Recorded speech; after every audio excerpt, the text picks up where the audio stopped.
সৌজন্যে modern green city এবং কাজী and কাজী টি।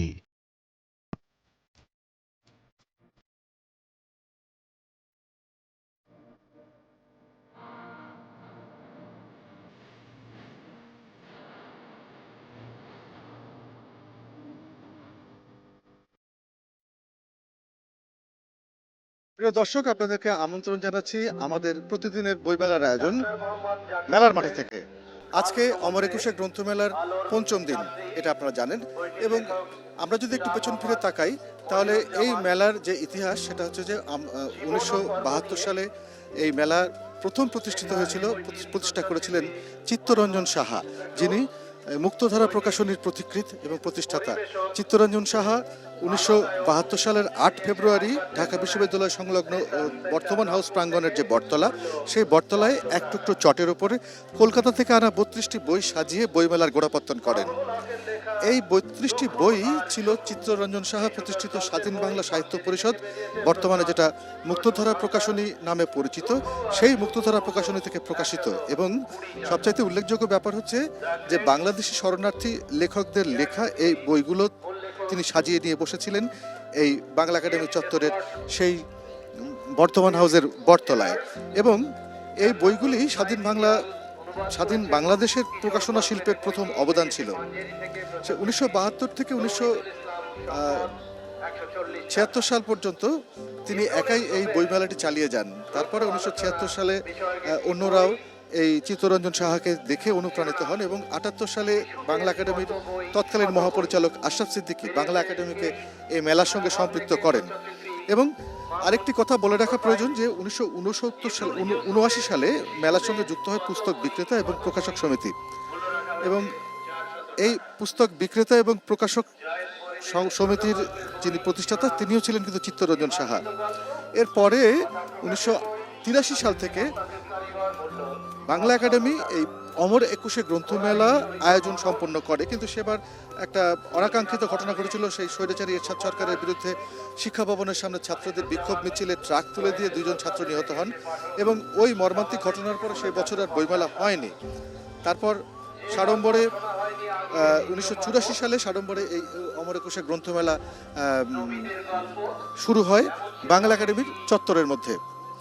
পরবর্তীকালে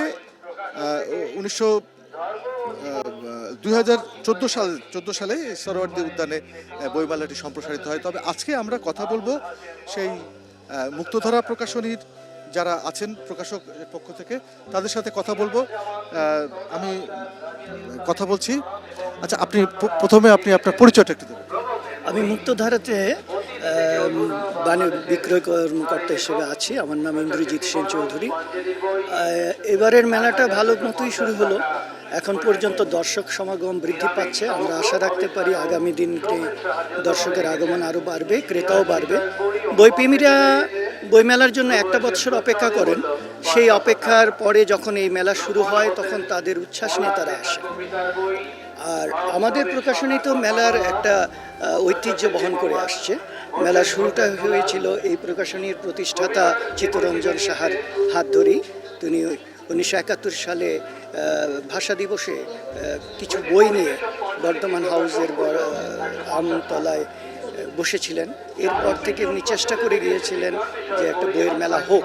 1974 সাল থেকে ওনার মাধ্যমে কয়েকটা বই নিয়ে একটা করে ছোট স্টল হিসেবে শুরু হলো এই বই মেলার যাত্রা, যা সর্বজন স্বীকৃত। আজ সেই বই মেলা সারা বিশ্বের কাছে বলে তুলে ধরার মতো এবং সারা বিশ্বই অপেক্ষা করে আমাদের দেশের এই ঐতিহ্যবাহী বই মেলার। তৎকালীন যে বইমেলা ছিল, তৎকালীন আপনি যেটা বললেন যে 1974 সালে 1972 সালে মূলত প্রথম বই মেলা শুরু হয়েছিল এবং পরবর্তীকালে এটা শ্রীবৃদ্ধি কলেবর বৃদ্ধি হয়েছে। এখন তৎকালীন যে বই মেলা এবং এখনকার বই মেলা, আপনি পার্থক্যটা কিভাবে এই কালক্রমে সেই ধারাবাহিকতাটা কিভাবে দেখছেন? যুগের সাথে সব কিছুই পরিবর্তনশীল, এটাই স্বাভাবিক। সময়ের সাথে মানুষের চাহিদা, রুচিবোধ, চিন্তা চেতনার পরিবর্তন আসে। সৃজনশীল সাহিত্যের প্রতিষ্ঠান হিসাবে আমি এটুকু বলতে পারি, তৎকালীন সময়ে যে বইগুলো এসেছিল মানুষের জীবন বোধ জাগ্রত করার জন্য লেখাগুলো আসতো, এখনও সেই রকমগুলোই আসে, কিন্তু এখন আধুনিক যুগের সাথে তাল মিলিয়ে আসে। আমাদের প্রকাশনার অধিকাংশ বইগুলো সেই সময়ের সাথে সম্পৃক্ত ছিল। আগামীতে আমরা বর্তমান সময়ের সাথে তাল মিলিয়ে প্রকাশনায় যাব। মানুষের ভেতরে বইয়ের চাহিদা আছে, বই জিনিসটা কিন্তু মানুষের একটা ভালো লাগা, যার কোনো বিকল্প নেই, কোনোদিন হবেও না। সেই ভালো লাগার জন্য ওই সময়ের বইমেলায় যারা আসতেন একটা বিশেষ শ্রেণী, এখন সকল শ্রেণী আসে। সবচাইতে অবাক, বাচ্চাদের আগমন তৎকালীন সময়ের চাইতে এখন অনেক বেশি, আর লেখকের পরিমাণ আমার দেশে অনেক বেড়েছে। এ থেকেই আমাদের মেধাবৃত্তি আরও আগামীতে বাড়বে, সেই প্রত্যাশা রাখতে পারি আমরা। আচ্ছা, বই প্রকাশনা তো অনেক বেড়েছে, আপনি বলছেন যে বই প্রকাশনা বেড়েছে, কিন্তু পাঠক সেভাবে কি কিনছে বইগুলো এখন? হ্যাঁ, পাঠকের এখন শ্রেণীভেদ হয়ে গেছে। প্রথমত দুভাগ ধরতে পারি, একটা হচ্ছে বই প্রেমীর বই পাঠক, বই হাতে নিয়ে পড়া, আর আরেকটা শ্রেণী চলে আসছে পিডিএফ ফাইলের মাধ্যমে ডিজিটালাইজেশনের পথ ধরে। এখন মানুষের হাতে সময় কম বলে একসাথে বইগুলো ক্যারি করে বা বহন করে পড়ার সুযোগটা তারা পায় না বলে মুঠোফোনের মাধ্যমে পড়ার চেষ্টা করে। তো সেই দেশের জনসংখ্যার বৃদ্ধির আনুপাতিক হারে যদি তাল মেলাতে চাই, সেই পাঠকের তুলনায় বই হাতে নিয়ে পড়ার লোকের পরিমাণ এখনও অনেক আছে, কিন্তু তাদেরকে হয়তো আমরা ওইভাবে লক্ষ্য করতে পারি না। তো পাঠক বৃদ্ধি পাচ্ছে। আচ্ছা, আরেকটা কথা জিজ্ঞাসা করি, প্রত্যেক বছরই আমরা যেটা দেখতে পাই বইমেলাতে, বিশেষ করে এই অমর একুশে গ্রন্থমেলাতে বিভিন্ন ধরনের বই প্রকাশিত হয়। তার মধ্যে উপন্যাস থাকে, গল্পের বই থাকে, কবিতা থাকে, এবং একটা জিনিস কিন্তু লক্ষ্য করা যায় যে উপন্যাস বা এর থেকে সবচাইতে বেশি থাকে কিন্তু কবিতার বই বেশি প্রকাশিত হয়। তবে মানে এই বিষয়টা আপনি কিভাবে বলছেন? বলে কি, উপন্যাস লিখতে গেলে একটা দীর্ঘমেয়াদী পরিকল্পনার দরকার। যে বিষয়ের উপর লিখবে সেই বিষয়ে লেখকের অনেক কিছু গুছাতে হয়, তারপরে ধারাবাহিকভাবে দীর্ঘ সময় নিয়ে লিখতে হয়। সবচেয়ে অল্প সময় লেখা যায় তাৎক্ষণিকভাবে একমাত্র কবিতা।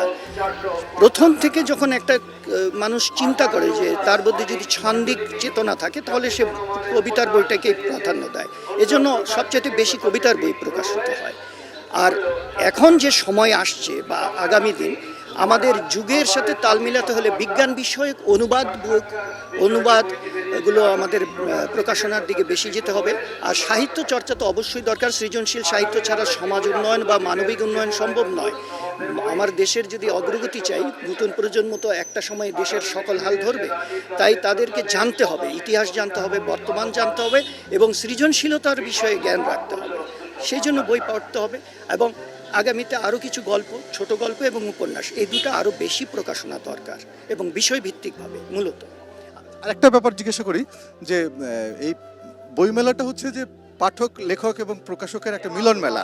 অবশ্যই এই মিলন মেলাতে আড্ডাটা কিন্তু একটা বড় জায়গা দখল করে আছে, বইমেলার আড্ডাটা। আপনি সেই বইমেলার আড্ডাটা, সেই আগেরকার আড্ডা এবং এখনকার আড্ডার মধ্যে কোনো মিল খুঁজে পান? তখন আড্ডাটা হচ্ছিল একটা বিশেষ বয়স পর্যন্ত, মানে বয়স থেকে শুরু। এখন আড্ডাটা চলে গেছে সকল বয়সে। বাচ্চারাও আড্ডা দিচ্ছে, বড়রা দিচ্ছে, মধ্যবয়সীরা দিচ্ছে, বৃদ্ধরাও দিচ্ছে। তো আড্ডা কিন্তু দরকার। আমার সৃজন করতে হলে চেতনা জাগ্রত করতে হবে। চেতনাটা সৃষ্টি হবে আলাপ আলোচনা, গল্পের মাধ্যমে, মনের মতামত বিনিময়ের মাধ্যমে।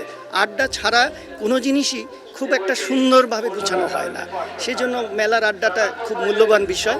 সেক্ষেত্রে যেটা দরকার, সেই আড্ডাটা যেন মানে সমাজ উন্নয়ন, রাষ্ট্র উন্নয়ন এবং আমাদের মানবিক উন্নয়নের ভিত্তিতেই হোক, সেটা চাচ্ছি। এখন হচ্ছে, এখনও দেখবেন মেলাতে যথেষ্ট বয়স্ক লোক এবং মধ্যবয়সী লোক, তারা বসে গল্প করছে, গল্পের ছলে বই নিয়েই আলোচনা করছে। এটা খুব ভালো, এটা খারাপ দিক না, মেলার একটা বিষয় বটে। নিশ্চয়ই, অবশ্যই ভালো দিক। কারণ হচ্ছে একটা বইমেলাতে যখন আগে যে আড্ডাটা হতো, সেই লেখক, পাঠক, প্রকাশক এরা সবাই মিলে যে আড্ডাটা দিতেন, সৃজনশীল আড্ডাটাই হতো। এখনও সেই সৃজনশীল আড্ডাটাই হয়তো হচ্ছে, কিন্তু সেই আড্ডার ধারাবাহিকতা বা আড্ডার ভাবটা কি একটু পরিবর্তন হয়েছে বলে? পরিবর্তন হয়ে গেছে, অনেকখানি পরিবর্তন হয়েছে। এখন আড্ডার মধ্যে বইয়ের বিষয়টা থাকছে অল্প, অন্যান্য বিষয় অর্থাৎ অন্যান্য দিক, যার যে এরকম চিন্তা ভাবনা, সেটার বিষয়টা চলে আসছে বেশি।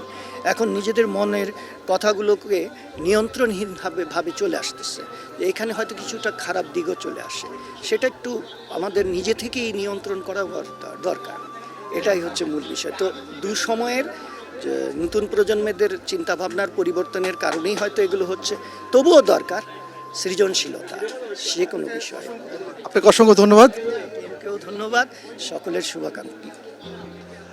আমরা কথা বলছিলাম মুক্তধারা প্রকাশনীর একজন প্রকাশনা সংস্থায় কাজ করা একজনের সঙ্গে তিনি বলছিলেন যে সৃজনশীল বই আগেও প্রকাশিত হতো, এখনও প্রকাশিত হচ্ছে বিভিন্নভাবে, তবে কিছুটা ফর্ম বা অবস্থাটা কিছুটা চেঞ্জ হয়েছে এবং ধারাবাহিকভাবে যে আড্ডাটা চলে বইমেলাতে, একসময় লেখক প্রকাশক পাঠকের যে আড্ডাটা ছিল সেই আড্ডাটা কিন্তু এখনও চলছে, তবে সেই বয়সভিত্তিক সেই আড্ডাটা শুরু হয়েছে এখন। একটা সময়তে ছিল যখন শুধুমাত্র লেখক প্রকাশকদের আড্ডাটা ছিল, কিন্তু এখন যেটা হয়েছে, এখন সমস্ত পাঠকের বিভিন্ন বয়সী পাঠকরা এখানে এসে জড়ো হন এবং একটা নির্দিষ্ট সময়ের মধ্যে তারা বই প্রকাশনা ইত্যাদি নিয়ে আলোচনা করা শুরু করেন। তো আমরা একটু যাচ্ছি আরেকটা প্রকাশনীর সাথে কথা বলতে। আমরা অবসর প্রকাশনীর সামনে এখন অবস্থান করছি।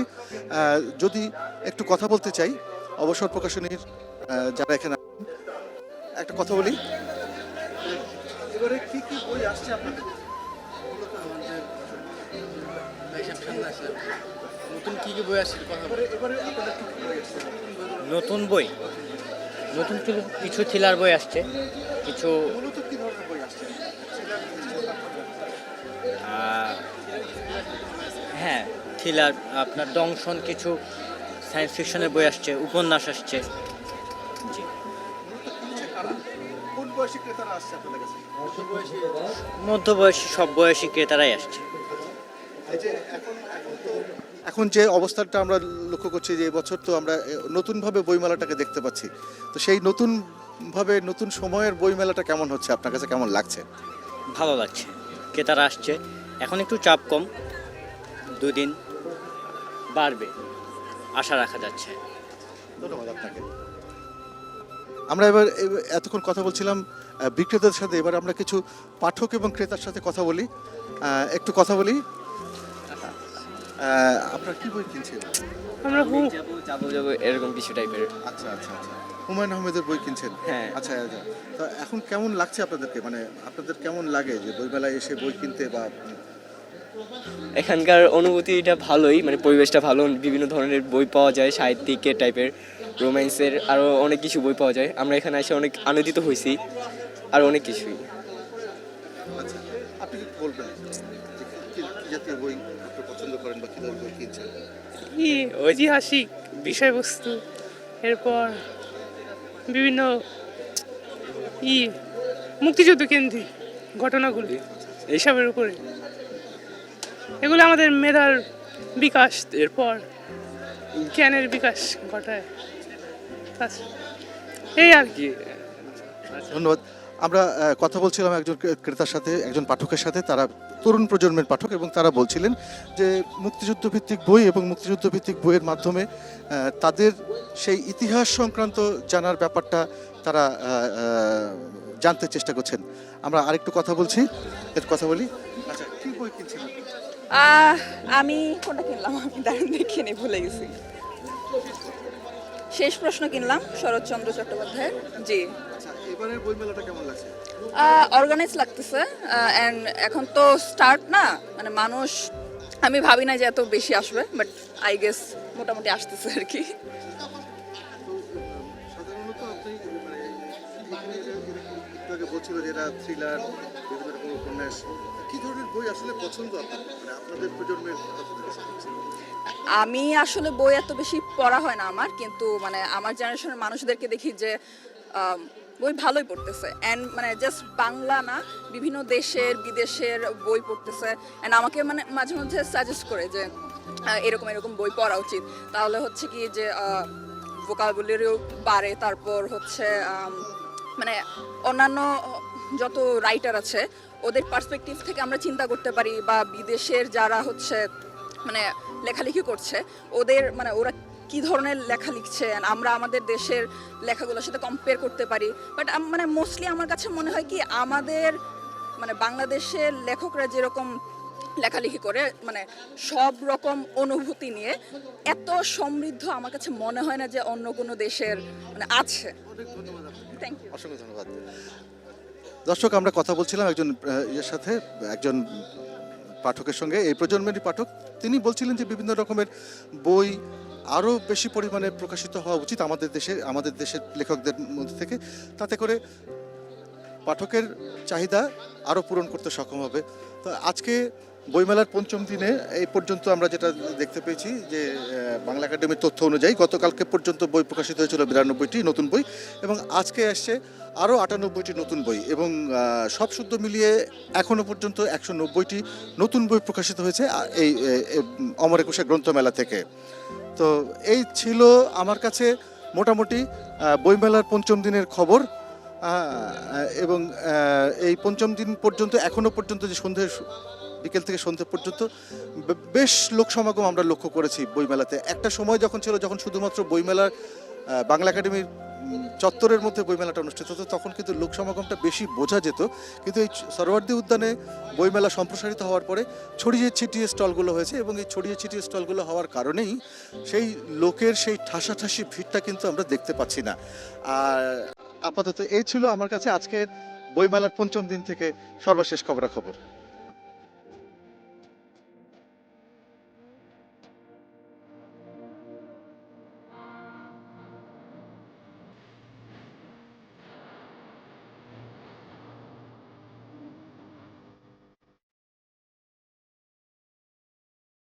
সৌজন্যে মডার্ন গ্রিন সিটি এবং কাজী অ্যান্ড কাজী টি।